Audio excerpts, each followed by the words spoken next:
Bonjour, dans cette vidéo, je vais essayer de vous présenter le plus brièvement possible l'outil Git que nous utiliserons dans le cours de PRG1. Alors, qu'est-ce que c'est que Git? Bien, c'est un logiciel de contrôle de version, VCS en anglais, Version Control Software, qui essentiellement vous fournit une base de données dans laquelle vous avez toutes les versions successives du code que vous êtes en train d'écrire sur votre ordinateur. Et vous avez un certain nombre de commandes que vous pouvez effectuer pour communiquer entre la version locale de votre code et la dernière version, a priori, qui est dans la base de données. Éventuellement, vous pouvez lui demander des versions antérieures, il vous les donne, etc. Alors historiquement, ça peut se faire localement sur votre machine. Mais ça peut aussi se faire avec un système de version de contrôle centralisé, où donc il y a un serveur qui contient la base de données, et puis chaque client, sur chaque ordinateur, peut se connecter à cette base de données et interagir avec elle.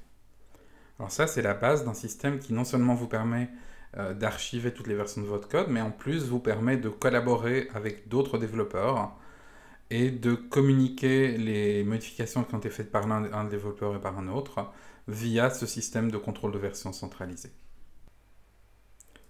Alors Git, c'est un petit peu plus compliqué que ça. Ça mélange les deux concepts précédents, le serveur local et le serveur à distance, parce que Git est un système de contrôle de version distribué.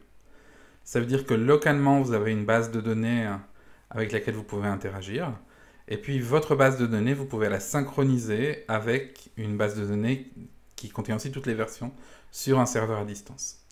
Donc vous avez à la fois la possibilité de tout faire localement, mais aussi de collaborer avec d'autres personnes via un serveur distant. On notera aussi une autre différence entre Git et les autres systèmes de contrôle de version. Les idées originales pour faire du contrôle de version consistaient à avoir d'abord une version 1 où il y avait toute une série de fichiers. Et puis quand on modifiait le fichier A, par exemple, dans la version 2, eh bien, on stockait juste dans notre base de données la différence entre le fichier A original et le fichier A dans sa version 2, etc. Alors, c'était intéressant parce qu'a priori, les différences sont plus petites que les fichiers, donc ça permet d'économiser un petit peu d'espace. Mais par contre, ça veut dire que quand on doit accéder à la version 4, eh bien, il faut appliquer 2 patchs sur le fichier A pour retrouver son état dans la version 4. Et c'est sensiblement plus lent et plus risqué de faire ainsi. Git, au contraire, stocke complètement les fichiers et pas des différences entre fichiers. Par contre, il ne restocke évidemment pas un fichier qui n'a pas été modifié entre une version et la suivante. Mais voyons plus pratiquement comment fonctionne un repository Git. Alors, on va d'abord le faire localement. Et si vous avez installé Git sur votre machine, vous pouvez aller dans un directory et écrire en ligne de commande git init, et ça vous initialise une base de données vide à ce moment-là, avec une version 0. Vous ferez parfois ça, le plus souvent vous allez chercher quand même à vous synchroniser avec un serveur à distance. Dans notre cours, typiquement, on utilisera GitHub. Et dans ce cas-là, si vous avez déjà créé un repository Git sur GitHub, eh bien, vous avez une adresse qui vous permet de lancer la commande git clone avec cette adresse et qui vous permet de créer le lien entre votre repository local et ce repository distant. Dans les deux cas, vous venez de créer un repository. Alors, on va voir ce que vous pouvez faire avec. Alors tout d'abord, il faut noter que quand vous travaillez avec Git, il y a plusieurs endroits logiques où peuvent être vos fichiers. Alors d'abord, il y a vos fichiers qui sont sur votre disque dur normal, là où vous travailleriez comme si vous travailliez sans contrôle de version, qui sont sur les fichiers sur lesquels vous êtes en train de travailler, vous êtes en train de les écrire, de les compiler, de les corriger, etc. Ensuite, quand vous voulez les envoyer au système de contrôle de version, vous commencez par les mettre dans un état intermédiaire qu'on appelle le staging area, qui est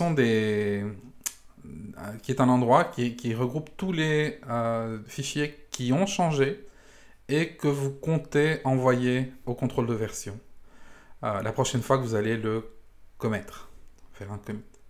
Et puis, quand vous faites ce commit, c'est une opération spécifique à Git, eh bien vous allez transférer tout ce qui est dans la staging area dans la base de données qui contient toutes les versions, ce qu'on appelle le repository Git. Alors, si vous travaillez en local, c'est simplement dans un directory, un sous-directory de votre directory principal qui s'appelle .git et qui donc est caché. Alors ça, ce sont les 3 endroits possibles où vous avez des informations.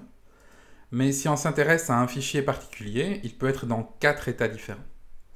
Il peut être non traqué, ça veut dire que pour le moment, Git n'est pas au courant que ce fichier est présent. Alors il peut le voir en listant les fichiers, mais ce n'est pas un fichier dont il contrôle la version. Il peut être non modifié. Alors non modifié, ça veut dire que la version actuelle sur votre répertoire local est exactement la même que celle qui est dans la base de données. Il peut être modifié. Dans ce cas-là, ça veut dire que vous avez fait des modifications depuis la dernière fois que vous avez mis vos fichiers sous contrôle de source. Et donc éventuellement, ce sont des modifications que vous voudriez pouvoir soit supprimer si ce n'était pas une bonne idée, soit conserver et mettre dans le système si c'était une bonne idée. Finalement, il y a l'état staged. Alors staged, ça veut dire qu'il est dans la staging area, c'est-à-dire il est prêt à être envoyé au contrôle de version. Et les flèches montrent tous les changements qui sont possibles dans Git. Donc on peut passer de untracked directement à staged. C'est ce qu'on appelle ajouter le fichier, ce sera la commande git add. On peut passer de l'état non modifié à modifié, ça c'est pas une commande Git, c'est simplement le fait que vous éditiez le fichier. On peut stager le fichier, donc le passer de modifié à staged, ça veut dire que la modification on voudrait bien l'envoyer au contrôle de version, donc on va la stage. Ça se fait aussi avec la commande git add, donc la commande git add fonctionne aussi bien pour passer de untracked à stage que de modified à stage. Git add, ce qu'elle fait, c'est qu'elle met le fichier dans la staging area. On peut supprimer un fichier, lui dire de ne plus être traqué par Git. Ce sera la commande git rm, qu'il passe donc de modified à untracked. Et finalement, vous pouvez committer. Ça veut dire que ce qui est dans la staging area va passer dans la base de données. Et du coup, vous aurez des fichiers locaux qui sont dans le même état que dans la base de données. Et donc, on passe à l'état unmodified. Donc ça, ce sont les 4 étapes possibles d'un fichier. Et si on regarde les commandes Git équivalentes, donc on a git add suivi d'un ou plusieurs noms de fichiers ou d'un nom ou plusieurs noms de répertoire. Et ce que ça fait, donc, c'est que ça place ces fichiers ou répertoires dans la staging area. Si vous mettez un répertoire, il va mettre tous les sous-fichiers et sous-répertoires de ce répertoire. Alors, c'est valide depuis l'état untracked ou depuis l'état modified. Par contre, si vous faites git add sur un fichier qui est actuellement non modifié, eh bien, ce sera une commande inopérante.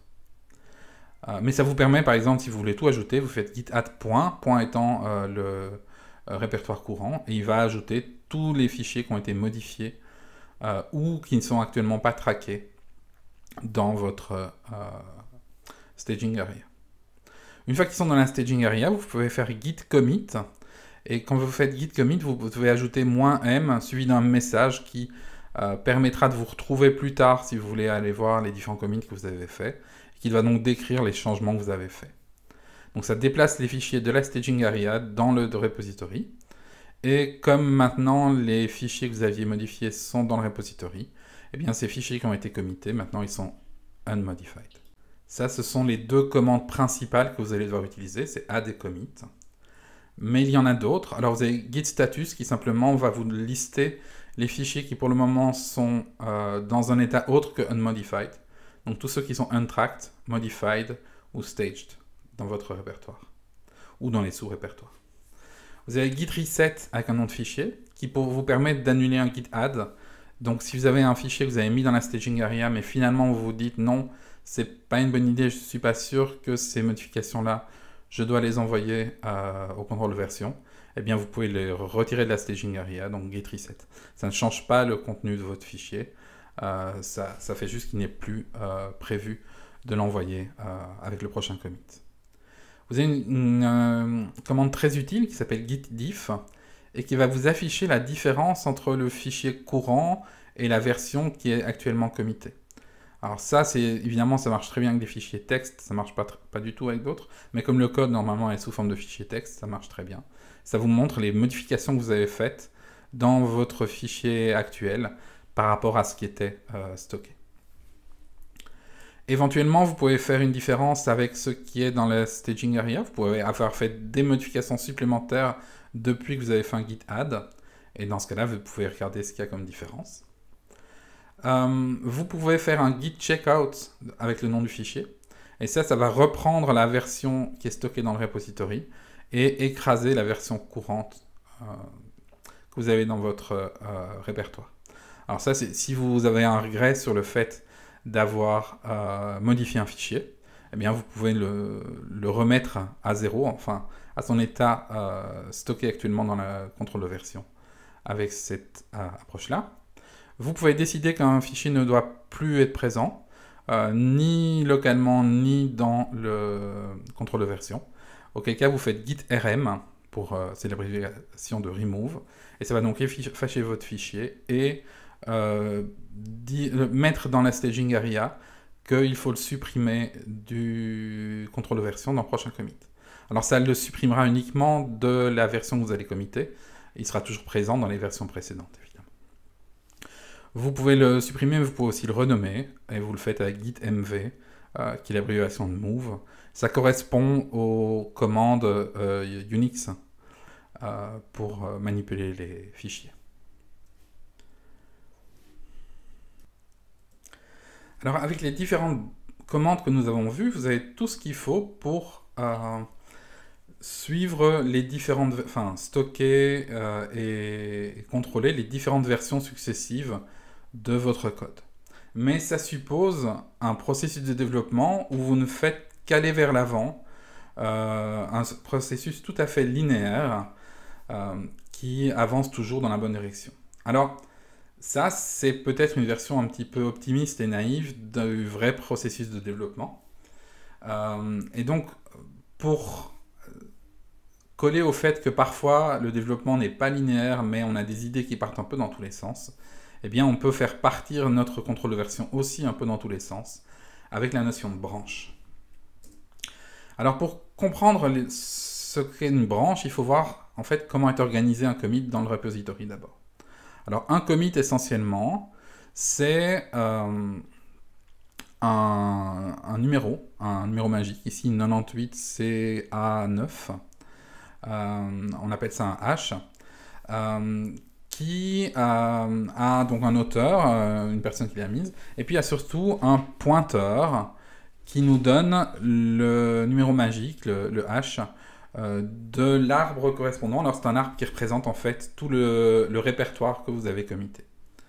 Donc vous avez un arbre avec dedans des blobs qui correspondent aux différents fichiers et éventuellement aux répertoires qui auront eux-mêmes des sous-blobs, etc. Et donc chacun de ces blobs contient le fichier tel quel. Alors ça peut être un fichier qui correspond à ce commit-là, ça peut être un fichier qui correspond à un commit précédent, si le fichier n'a pas été modifié d'une fois à l'autre. Alors quand vous faites plusieurs commits l'un après l'autre, vous avez une liste chaînée de commits qui disent que ce commit-là, ça a été une modification du commit précédent, qui était lui-même une modification du commit précédent. Et donc vous avez, à chaque commit, vous avez un pointeur qui vous permet de retrouver le commit précédent. Alors une branche sous Git, c'est simplement un pointeur vers un commit particulier. Alors la branche sur laquelle vous êtes en train de travailler, qui correspond à votre répertoire courant, elle s'appelle head, ça veut dire la tête. Et pour le moment, head pointe vers une branche qui s'appelle master, qui elle-même pointe vers un commit qui a ce hash number F30AB. Et puis il y a une deuxième branche qui s'appelle V1.0, qui pointe aussi vers ce commit F30AB. Alors pour gérer cette notion de branche, donc pour créer des pointeurs et pour récupérer les commits qui correspondent à ces pointeurs, il y a deux commandes principales, git branch et git checkout. Alors git branch tout simple sans paramètres va juste lister les branches qui existent dans votre repository. Donc les pointeurs vers différents commits qui sont disponibles. Git branch avec un nom de branche va créer une nouvelle branche depuis l'emplacement courant dans lequel vous êtes dans votre repository. Donc si vous faites git branch dev, eh bien, ça va créer une branche dev qui va pointer vers l'endroit courant où vous êtes dans votre liste chaînée de versions. Et puis, une fois que vous avez donné des noms comme ça à vos branches, eh bien, vous pouvez les récupérer en faisant git checkout le nom de la branche. Eh bien, quand vous faites ça, ça va vous envoyer à cet endroit-là et ça va modifier le contenu local de votre répertoire pour qu'il corresponde à la branche de votre contrôle de version que vous avez fait dans votre repository. Alors, regardons à quoi ça ressemble. Alors, si on commence, on a juste créé un repository. La première version, c'était 98CA9, la deuxième, 34AC2, la troisième, F30AB. Et donc, là, simplement, on a fait trois commits. Le premier étant ensuite base, et puis les deux suivants qui se basaient sur le précédent. Et quand on a juste fait ça, donc on a juste fait un init suivi d'un add commit, eh bien, on est actuellement sur une branche qui existe toujours sous Git, qui s'appelle master. Et le répertoire local qui correspond donc à head pointe sur cette branche master qui pointe vers le dernier commit qu'on a fait. Alors si je fais la commande git branch testing, qu'est-ce que ça fait? Eh bien simplement, ça m'ajoute un pointeur supplémentaire sur ce même commit F30AB qui s'appelle testing. J'ai donc maintenant un pointeur de plus. J'avais un pointeur master qui pointait là, et puis j'ai un pointeur testing qui pointe là. La commande suivante que je peux faire, c'est git checkout testing. Alors qu'est-ce que ça fait? Eh bien en partant de ce système-là, ce que ça va faire, c'est simplement, ça va changer la position de head. Maintenant, head pointe vers testing. Alors éventuellement, ça pourrait aussi changer le contenu de mon répertoire local, mais comme ici, master et testing pointent vers le même commit, ça correspond au même contenu, donc il n'y a pas de changement local. Ensuite, alors j'utilise Vim pour changer un fichier test.rb. Et puis je vais faire un commit. Alors j'ai fait -a pour l'ajouter automatiquement, et puis -m pour signaler quel est le message. Et si je fais ça, je vais avancer.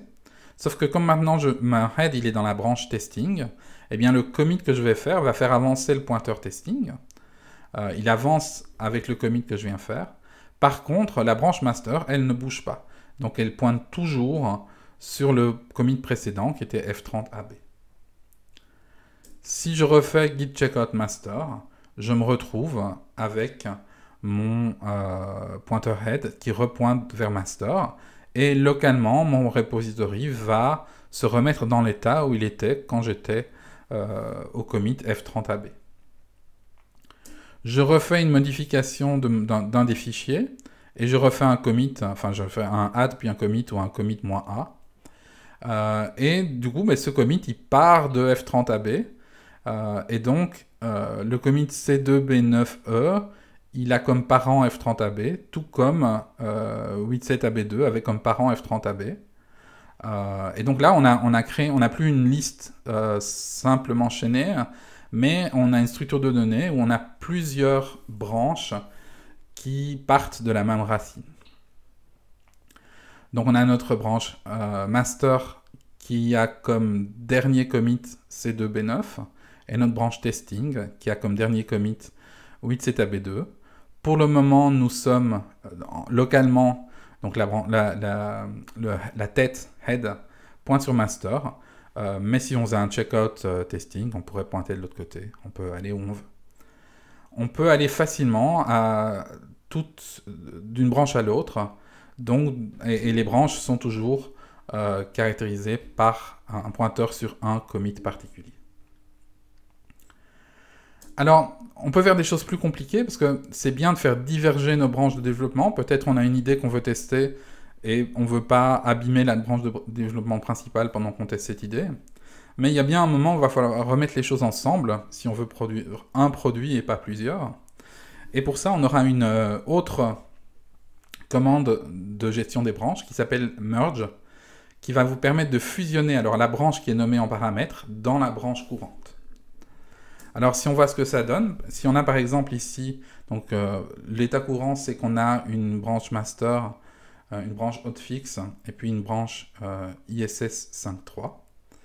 Eh bien si je vais dans ma branche master et je fais git merge hotfix, eh bien le résultat ce sera de faire monter master ici au même niveau que hotfix. Alors ça c'est un merge très facile, on a juste avancé, on a juste dû déplacer notre pointeur master sur quelque chose qui était directement rejoignable en allant d'enfant en enfant. Ensuite, on peut avoir des merges un peu plus compliqués. On a le merge de base, où on a donc master ici et ISS 53 qui sont dans deux branches différentes. On ne peut pas passer d'un à l'autre sans passer par un ancêtre commun. Donc on a l'ancêtre commun qui est C2, et puis on a les deux états actuels qui sont C4 et C5. Alors si on va dans la branche master, donc git checkout master, et qu'on merge la branche ISS 5.3 avec git merge ISS 5.3, eh bien on va se retrouver avec un résultat comme ça, où donc master aura avancé et aura essayé de mélanger les informations qui provenaient de ISS 53 et de master. Alors si vous n'avez pas touché au même fichier dans les deux branches, le merge sera très facile à faire. Si vous avez touché au même fichier dans différentes branches, vous aurez peut-être des conflits à résoudre à la main. Alors, il existe une autre manière de merger qui s'appelle rebase, qui fonctionne de manière un peu différente. Donc là, ce serait un merge, et puis là, ce serait un rebase. Mais on va normalement pas l'utiliser spécialement dans ce cours-ci. Alors, comment est-ce qu'on va utiliser nos branches? Quand vous faites un développement à très court terme, vous n'avez objectivement pas besoin d'utiliser de branches. Quand vous commencez à faire des développements un petit peu plus longs, vous risquez d'en avoir besoin. Et typiquement, ce qu'on va faire, c'est qu'on aura une branche principale, master, qui va avoir une version qui fonctionne du code. Une version qu'éventuellement vous pourriez présenter à un client. Puis vous aurez une branche de développement sur laquelle vous allez faire des changements plus fréquents et que de temps en temps vous allez merger sur master quand vous estimez que la version développée fonctionne bien. Et puis éventuellement vous aurez même des branches qui vont diverger depuis develop, qui vont vous permettre de développer un sujet particulier. Et puis dès que ce sujet est fait, vous allez le remerger sur develop.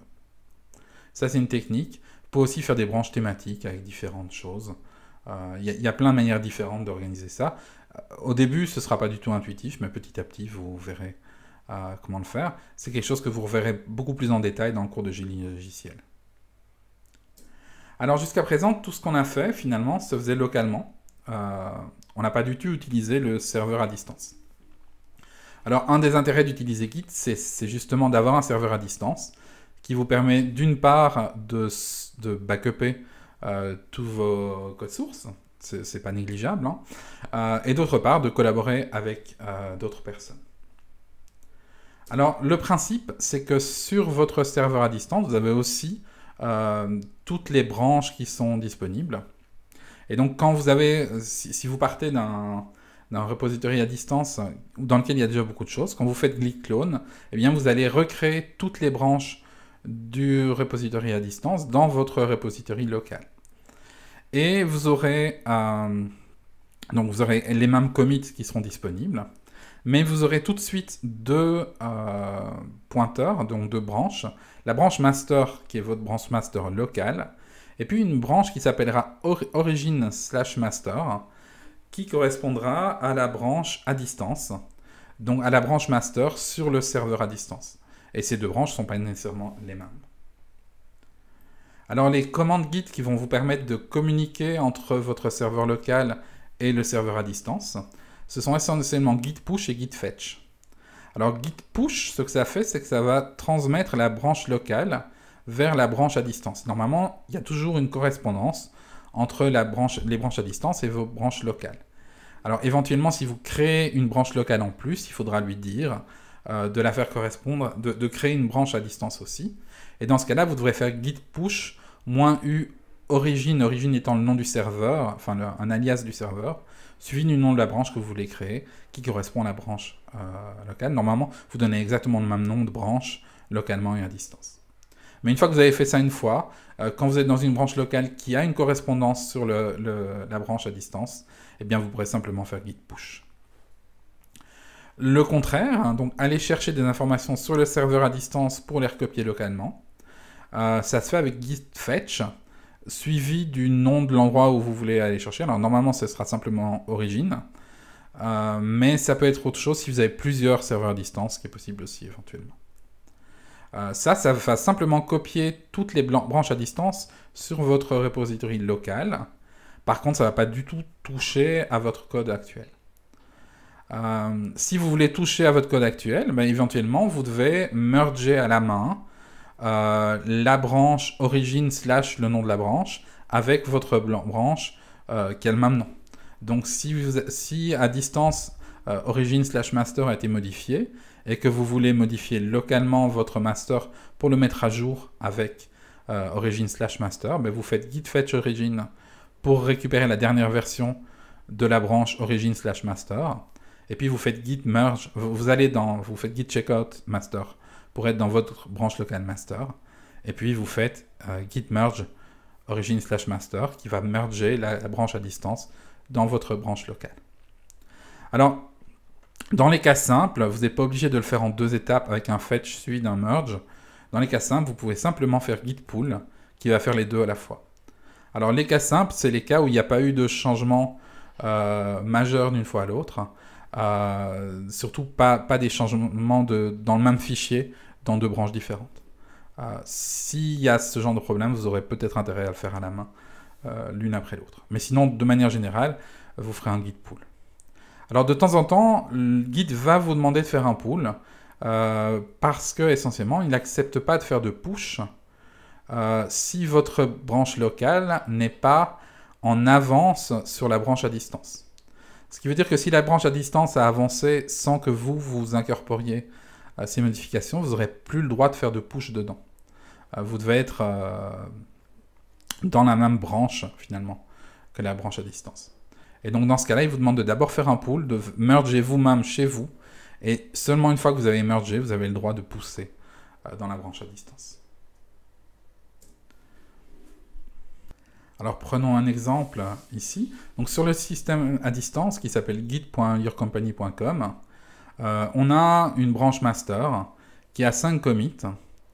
Et puis localement, on a 2 branches. On a la branche master et la branche origin master. Et origin master n'a que 3 commits. Alors ce qui s'est passé pour arriver jusque-là, c'est que vous avez soit vous-même poussé, soit synchronisé avec les serveurs à distance au moment où on était au commit F4265. Et puis, vous avez développé à partir de ce commit localement, vous avez fait 2 commits supplémentaires qui ont créé A38DE et 893CF. Mais quelqu'un d'autre, pendant ce temps-là, a fait un push sur le serveur à distance et a créé lui-même 2 autres commits, 31B8E et 190A3. Alors, vous, maintenant, vous avez fini de développer ce que vous vouliez développer, vous êtes content de votre 893CF, et vous voudriez bien envoyer ce code supplémentaire au serveur. Mais vous n'avez pas le droit, si vous faites git push, il va dire non, vous n'avez pas le droit, origin master est en retard sur le master à distance. Donc ce que vous allez devoir faire d'abord, c'est git fetch origin.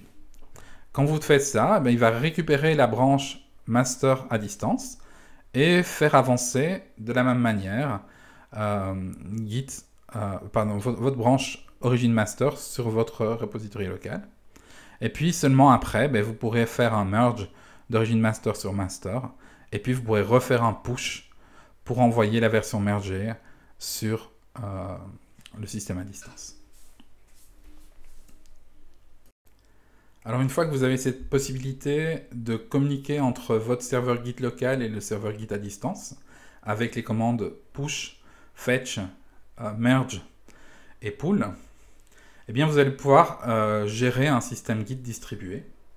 Alors il y a plusieurs manières de faire. Vous avez une version centralisée où vous avez un seul repository à distance et puis tous les développeurs vont le cloner localement, travailler avec et puis faire des push et des pulls, éventuellement des fetch et des merge si les pulls sont trop compliqués.